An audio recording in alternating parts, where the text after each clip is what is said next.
Fans were finally able to get their hands on Monster Hunter Wilds at the recent Gamescom event in Germany, and the reception for it seemed to be overwhelmingly positive, increasing the hype for Wilds even more. And while tons of new details have been gleaned from this demo, there is still so much left to discover and dissect in a game with as much depth as this one. But luckily, plenty of footage was captured by Capcom and the content creators invited to play the demo, giving the Monster Hunter community at large a chance to piece everything together and give us a good idea of what changes have come to our favorite weapons. And after scouring through hours of Hammer gameplay footage, I finally have a good idea about what to expect from its default moveset. So let's go over everything we know about the Hammer in Monster Hunter Wilds. Much like the other weapons in Wilds, Hammer has received a few changes and updates, but luckily, it's still the Hammer we all know and love. For clarity, my only experience with the franchise is through Monster Hunter Rise and Sunbreak, so that'll be the lens I'll be evaluating this Hammer through. And one of the things that stood out to me the most with this new Hammer is its emphasis on seamlessness. It's a word that came up a lot to describe various aspects about the hunting experience in Wilds, and the Hammer is no exception to this distinction. Keep an eye on the upper right corner of the screen during the gameplay footage shown in this video, and you'll quickly notice how many follow-up options the Hammer has during combo strings, essentially nixing the dead ends seen in older combos in Rise and Sunbreak. Let's start off with some of the initial openers of the weapon and take a look at the draw attack sequence. Like in Rise, your draw attack sequence can start with swing, but already, changes from Rise can be seen here in terms of what you can follow that up with. Follow-up and charge are still possible, but now instead of side smash, you go directly into Big Bang 1. But the most notable addition is Spinning Bludgeon. Spinning Bludgeon is no longer locked to charge level 3, and is now available after damn near every attack in a combo string. It's one of the most significant changes in Rise, and should lead to some very interesting combos. And of course, you can still draw your Hammer directly into charge, but since charging is always possible with Hammer after an attack is ended, I decided not to include it in my combo string flowchart, so don't be worried that it's not seen on there. Next are the mid-air options after going airborne. The two we have in this demo are Jumping Smash and Jumping Charged Attack. The difference from Rise though is that if you release your Jumping Charged Attack before landing, you don't follow up with the charged attack for whatever charge level you are at. You instead are only able to follow up with Charged Follow-Up, and Charged Follow-Up always has these options afterwards: Overhead Smash 1, Big Bang 1, and Spinning Bludgeon. As for Charge Sliding, you can still opt for Jumping Charged Attack or Mid-Air Spinning Bludgeon. I think it's possible to start a hunt by mounting the monster too, which can be done in a few ways: by leaping off of your Sacred, leaping from a hook slinger swing, jumping off of a high ledge, or by jumping off of a wall after wall running. The interesting thing I spotted though is the ability to wall run while your weapon is still unsheathed. Unfortunately, we don't see if this presents any different options than wall running with your weapon sheathed. But this is definitely not possible in Rise, so I'm interested to see more about this mechanic. Once you are mounted though, you can finish off your fun monster ride with the mounted finisher, which bears a passing resemblance to the opening moments of Impact Crater. The last opening move you can make is a sneak attack, a mechanic not seen in Rise. Let's take this opportunity to look at what options you have if you choose to use Overhead Smash 1 after sneak attacking. Like with follow-up, you now skip Side Smash and go directly into Big Bang 1. Spinning Bludgeon is already possible here as well, but Overhead Smash 2 is the most interesting because it leads to our new, old attack, Upswing, otherwise known as Golf Swing. And Golf Swing has been upgraded in Wilds as it now doubles as an offset attack, an attack that will topple the monster if timed correctly and used against specific monster attacks. What I still don't know after seeing tons of Gamescom footage though, is whether or not an offset attack can work as a counter against roars too. But they have specified that it'll only trigger against specific attacks, so it'll be fun finding out which attacks those are for each monster. There are two other big questions I have regarding offset attacks as it pertains to the hammer. The first question is if the other two upswings the hammer can do also work as offset attacks. Those two attacks being the charged upswing and the mighty charge upswing. And the second question is whether or not this upswing can be charged. We know that this is possible with the greatsword's offset attack, and I think there's evidence that points to this being the case with hammer's upswing too.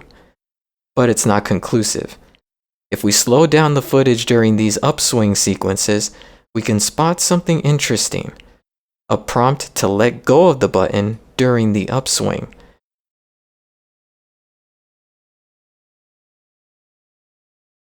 This is not something I've spotted with other attacks that can't be charged, but the fact that there isn't an arrow on the button before the attack is performed likely hints at the possibility that it can't be charged.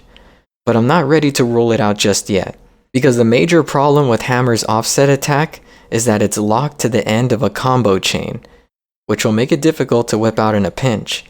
But if you can charge it and hold on to it a little bit longer in anticipation of a strong attack, then that'll increase its viability exponentially.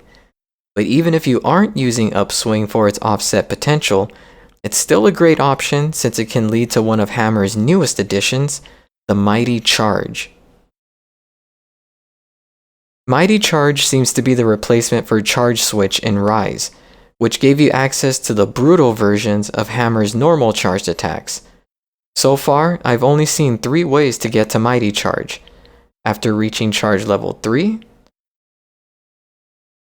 after using upswing, and after the next combo sequence we'll discuss in a bit.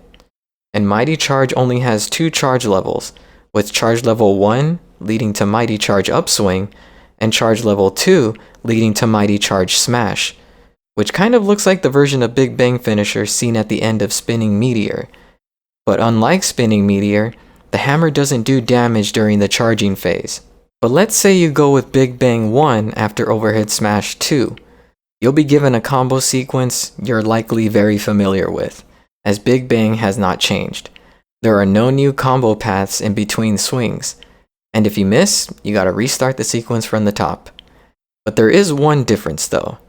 If you reach Big Bang 4, you're given 2 options. Finish with Big Bang Finisher, which can be followed up with Spinning Bludgeon, or Mighty Charge, meaning you can add even more insult to injury with Big Bang than you could previously. Let's say you chose to follow up Big Bang Finisher with Spinning Bludgeon. These are your options: Spinning Side Smash, Spinning Follow-Up, Spinning Strong Upswing, and of course, Spinning Swing.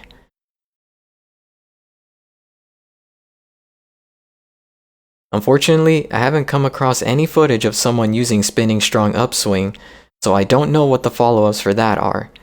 But I have seen the other 3 in use, so let's go over those. If you get dizzy right away and opt out, you'll use Spinning Side Smash, which can lead to Overhead Smash 2 or Big Bang 1.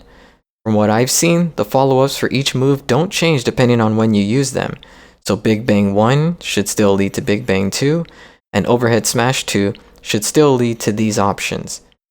Spinning Follow-Up can also go to Big Bang 1, a change from Big Bang 2 in Rise, but not Overhead Smash 2, opting for 1 instead. And Spinning Swing seems to be the worst move in Hammer's toolbox, having no follow-up options, making it one of the few true dead ends in Hammer's entire moveset. And of course, we couldn't talk about Hammer without talking about its bread and butter move, the charge. If a hammer main isn't swinging its hammer, it's because it's charging it. And like in Rise, there are 3 charge levels to play with, and all 3 still lead to the charged attacks seen in Rise. But one fantastic new addition to the charge sequence is Charge Step, a variation of Keeping Sway from Rise. But the only way to use Keeping Sway in Rise was with wire bugs, which aren't in Monster Hunter Wilds. So how is it used now? With stamina, which means as long as you have stamina, you can use Charge Step. And like Keeping Sway, Charge Step is a game changer. In the past, if you rolled out of harm's way while charging, you would lose whatever charge you had. But with Charge Step, you can now quickly move out of the way while charging without losing your charge. and basically have charge level 3 ready to go at all times. There's still a couple major mechanics we haven't covered yet: focus mode and mounting. Like with other weapons, focus mode allows hammer users to strafe and better position themselves against a monster, ensuring that every swing hits its intended target, the head. Not only that, but focus mode gives hammer mains a new attack called the Earthquake. On its own, it's not particularly special, but if it connects with a wound, then it becomes something special. In fact, there's one single moment in all the footage I've watched that hints at even greater potential for this move. It turns out that if you hold R2 to charge the attack while it's swinging, then afterwards, you can follow it up with a charged attack. We don't see it in this clip, but there's a chance that you can roll into Mighty Charge if you reach charge level 3 by the end of Earthquake. But that's just speculation for now. But at the very least, this means that Earthquake is essentially this game's version of Spinning Bludgeon Charge from Sunbreak. But even if you don't charge through Earthquake, you can still follow up into Overhead Smash 2, which can then be chained into either Spinning Bludgeon, Big Bang 1, or the Golf Swing, attacks that have their own follow-ups as well, which we've discussed previously. It's this added variety that has me excited about the hammer in Wilds. Sure, I'd be pretty devastated if Switch Scales didn't make a return, but even if they don't, hammer mains will still be in a great position given the changes it's received. And that's everything I was able to find out about the hammer after picking apart all the footage I could get my hands on. But what do you think? Are hammer mains of old satisfied with how it looks now? Are any newbies interested in it after seeing what it's capable of?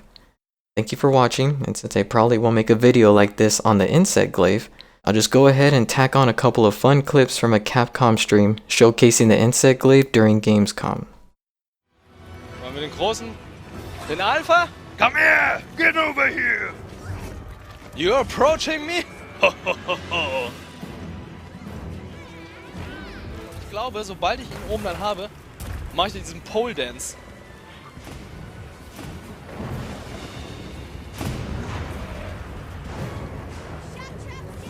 Ja, komm! Ja! Ja! Ja! Da habt ihr es gesehen! Da habt ihr es gesehen! Das ist der Pole Dance!